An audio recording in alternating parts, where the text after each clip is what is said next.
Welcome to Elgar Concert Hall here at the University of Birmingham. Tonight, the new music ensemble will take the stage to perform a very special program. Last year, the group performed Luciano Berrio's folk songs and Jill Evans' famous sketches of Spain. This time, they'll be performing some of the most recent works of resident composers by the university. 4 of the 5 pieces have been especially written for the new music ensemble, and we'll be finding out more about each of those later on.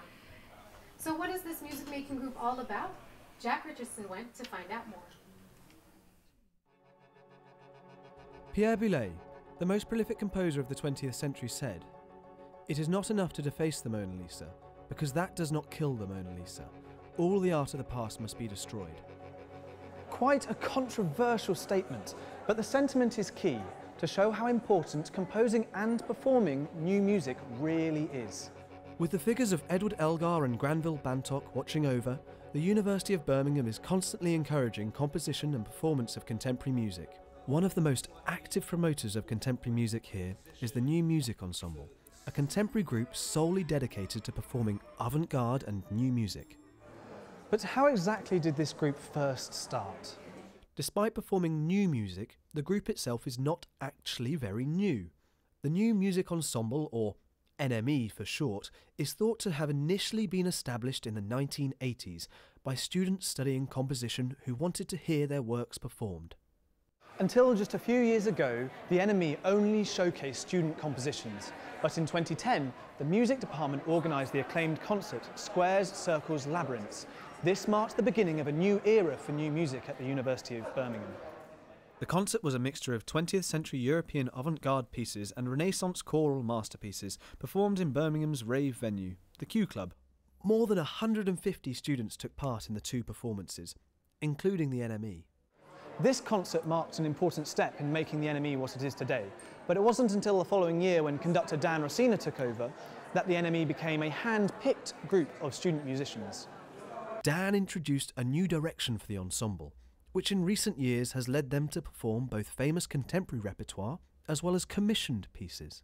But what's so exciting about new music, and how is it different from the older music of Bach or Mozart? To find out more about how this new music comes together, I went along to one of their rehearsals to speak to Dan in person. Especially with new music, melodies tend to disappear. Tunes, for example, you don't really hear tunes. In maybe older music or in pop music or whatever, you might have regular rhythms like 1, 2, 3, 4. And in new music, rhythms become more complicated. Composers will use odd numbers, 1, 2, 3, 4, 5, 1, 2, 3, 4, 5, or change from 5s to 4s to 7s to 3s, or do them all at the same time. If you think about the 20th century, when we really started to get these very complicated rhythms with a large expansion of the orchestra, lots more percussion instruments, much less importance placed on melody, but more placed on pitches and the atmospheres and the moods that these pitches and rhythms could create in combination. Performing contemporary music comes with many challenges. These can range from extreme rhythmic and melodic complexities to special playing techniques, and even altering the physical qualities of the instrument. I asked the members of the NME how they coped with the unconventional moments in this year's performance. I'm Harry, and I play percussion in the New Music Ensemble. For the pieces that we have, this is like one of the setups. There's 3 different setups for each one, so this involves vibes, snare, woodblock, triangle, cymbal and bass drum, and the other pieces involve some gamelan instruments. This is what you call a salung, and you play it with these odd, like hammer type mallets. Typically I would be sat down on a chair when I did this, but normally, traditionally, you would be sat cross-legged. This is a Balinese gong. It's in fact the largest one that the university has, and it makes this kind of sound. It's very unique because it's a combination of like playing the keys and playing inside piano. So there's one extended technique where I'm plugging the strings with my hand. I press down the pedal and then I just plug it.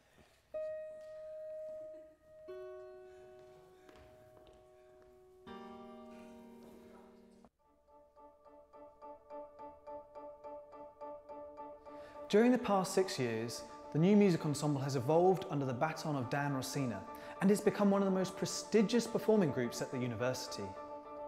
But tonight, Dan will not be the only one who steps on the podium. More recently, the major conducting students are required to conduct a piece in the NME concert. This year, Josh Monks will take to the podium to lead Darek Kwiatkowska's Trickling Water, Gentle Bells.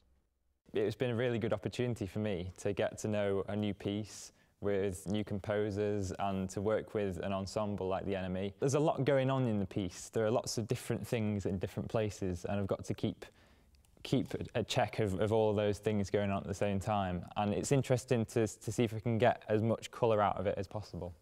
Every piece of new music has something different to say, and it's a whole area that generally goes unexplored by students.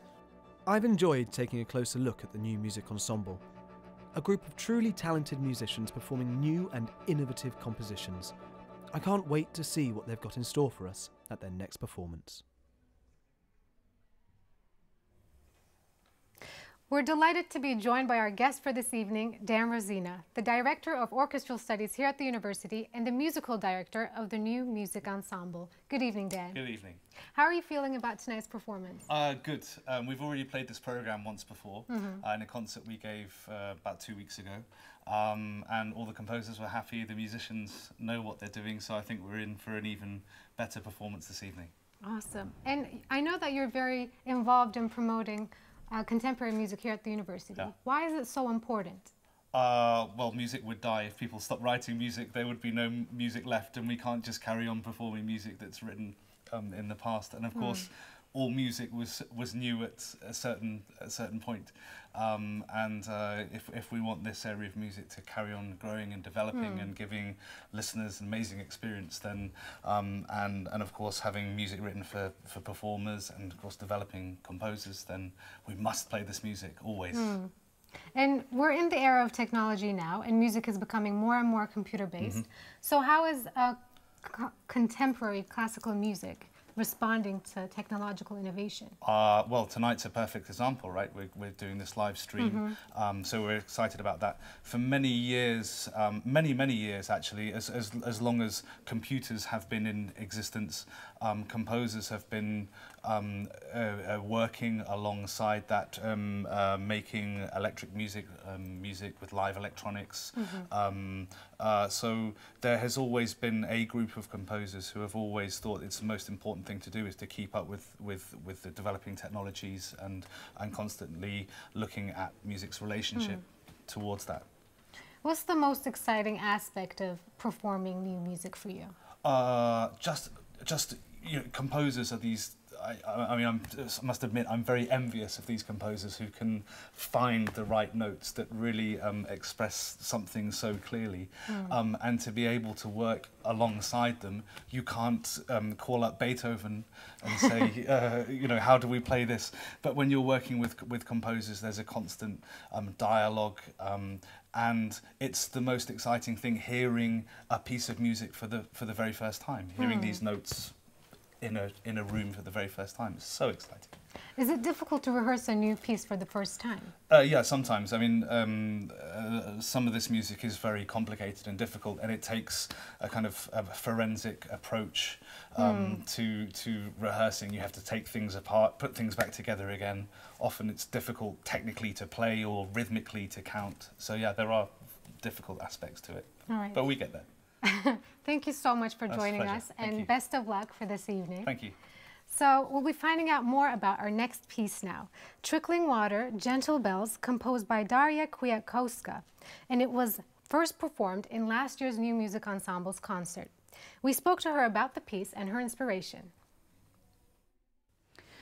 The inspiration for this piece comes first from different types of sounds, in particular sounds of bells and sounds of water, which is reflected in the title of the piece, Trickling Water, Gentle Bells.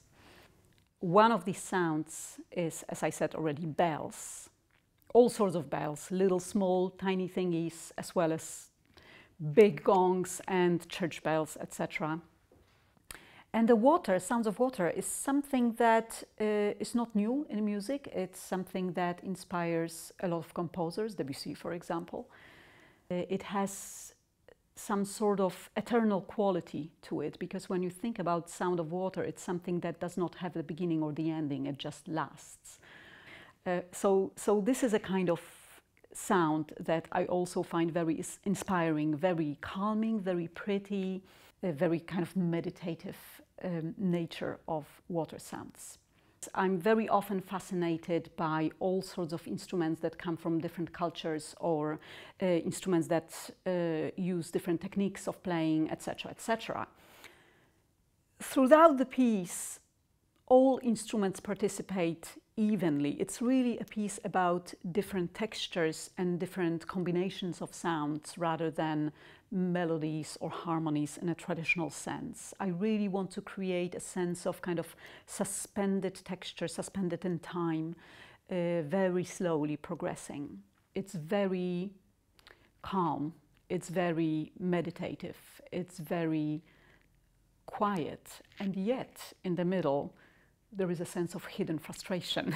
I think that contemporary music can be beautiful, and I hope you will have a wonderful experience. On the stage to conduct our first piece of the evening is student conductor Josh Monks.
That was Trickling Water, Gentle Bells, composed by Daria Kwiatkowska and conducted by Josh Marks.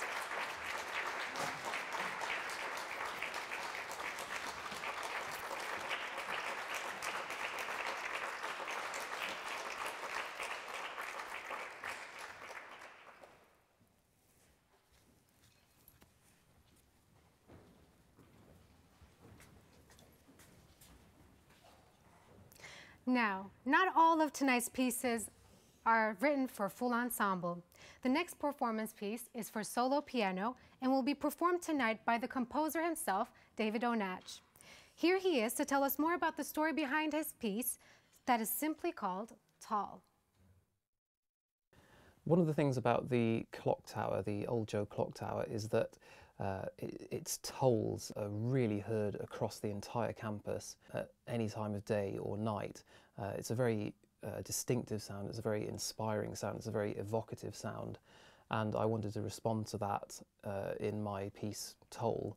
The clock tower, of course, is very much to do with time and time passing, and one of the things I wanted to address in this piece is how time is perceived. Musically, there are very, very long lines sustained by the right hand of the piano.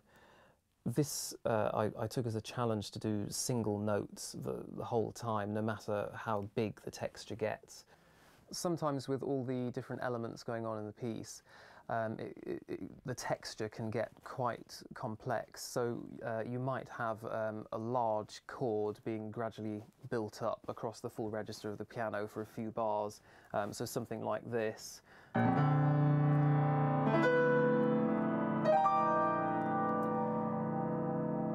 So we've got a big resonant chord there, and then meanwhile we've got the linear melody going over the top of that.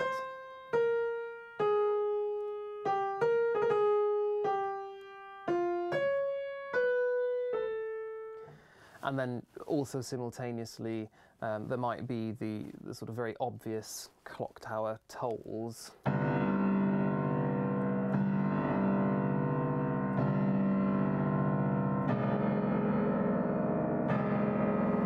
Right down in the lower register of the piano. The piece begins very quietly and very melodically, and gradually the sonorities that are built up across the entire range of the piano and various tolls start to take over the texture. So you can still perceive the right-hand melody at all times, but there are points in the piece where the tolls almost become noise, essentially. And where you have these very, very big chords and a lot going on texturally. At its most climactic moment, it's very evocative and very emotive and very passionate.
David Onatch performing his composition Toll for solo piano. We will be hearing more from David later on when another one of his compositions will be performed by the NME. Three Faces of Fear is the title of the next piece, composed by Sebastiano Desene. It was inspired by an Italian film, after which the famous metal band Black Sabbath took their name. Sebastiano told us more about the piece.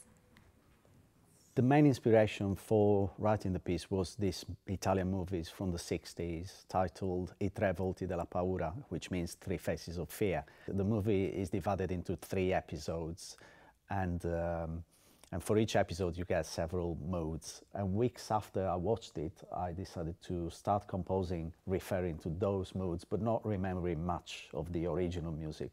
That actually inspired not only the structure of my piece, which is in 3 parts, but also the sort of moods that I want to convey. So I did it for the 3 different episodes. There's one called The Telephone, in which a lady keeps getting blackmailed by this man on the phone that wants to kill her. And it's quite funny, the whole episode there's this background jazz music, so it sounds quite relaxed. But suddenly the phone rings and we know that is the man that wants to kill the ladies. And then there's an interlude that leads to the next episode, which is a sort of love story between this vampire and a normal person that eventually will also become a vampire. The last episode is called The Drop of Water. And it's quite silent as an episode. There's not much music, but there's this drop of water that every now and then appears. In the performance, I played the double bass, so I actually play my own music. So it's good to play your own music. Sometimes you are not able to, listen from an external perspective to your piece, because you're in it. You need to stay concentrated and play. But it's also good to, enjoy that moment of playing with the students and with Dan that I've played so many times with. So it was quite a nice experience. On the stage to conduct Three Faces of Fear, the NME's musical director, Dan Rosina.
Three Faces of Fear in a fantastic performance here in the Elgar Concert Hall.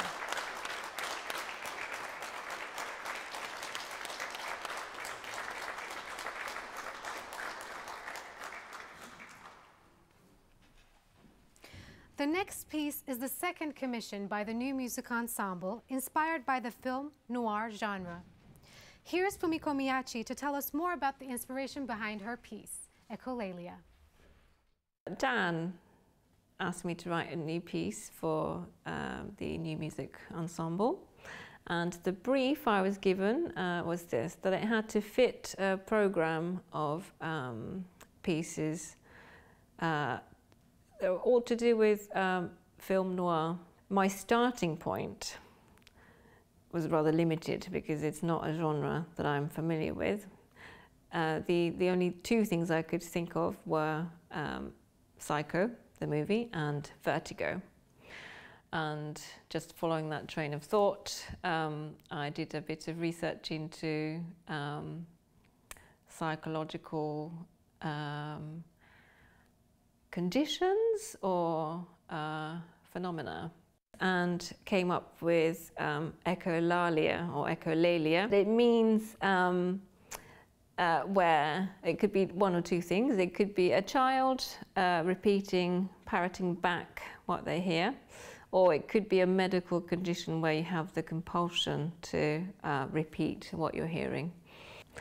And the piece has an element of echo in that the first material, the opening material, keeps coming back. And it has two main ideas. The first idea is where you have these long notes which grow and die away. But those gestures are punctuated by chords in the piano, some plucked strings inside the piano, and also on the glockenspiel and cymbal. And then I like doing this, presenting two different ideas and then marrying them at the end to conclude.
The Beautiful Echolalia by Fumiko Miyachi.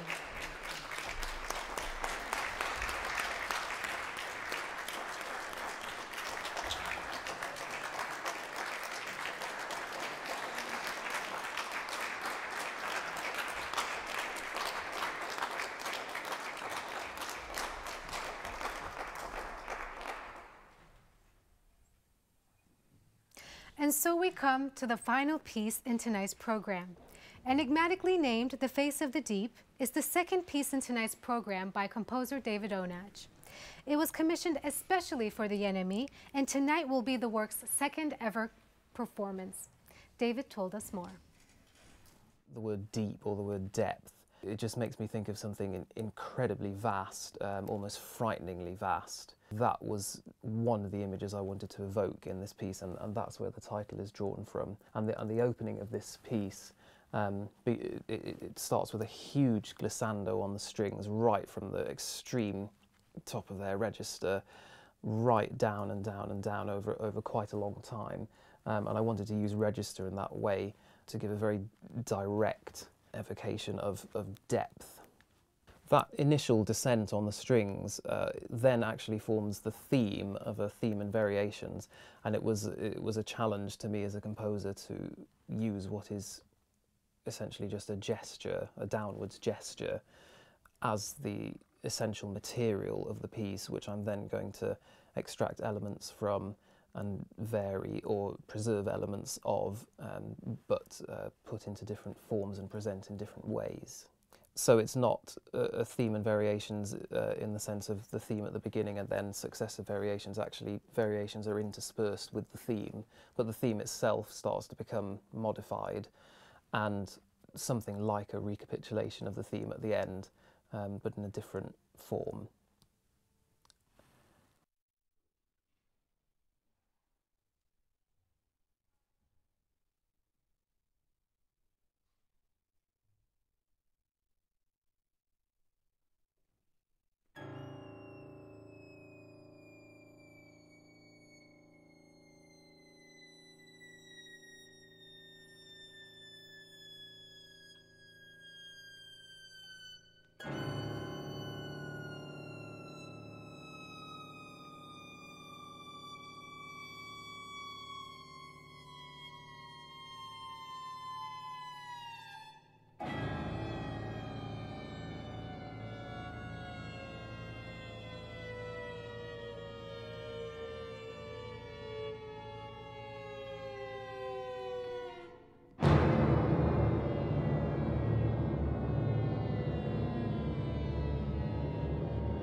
A stunning performance of David Onatch's The Face of the Deep by the New Music Ensemble.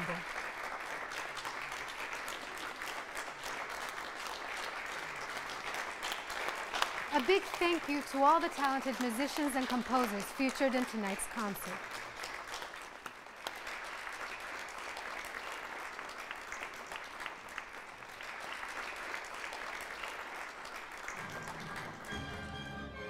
If you would like to relive any of tonight's moments, please go on to guildtv.co.uk, where it will be available on demand. From me, Beryl Hassan, and everyone from the hall, good night.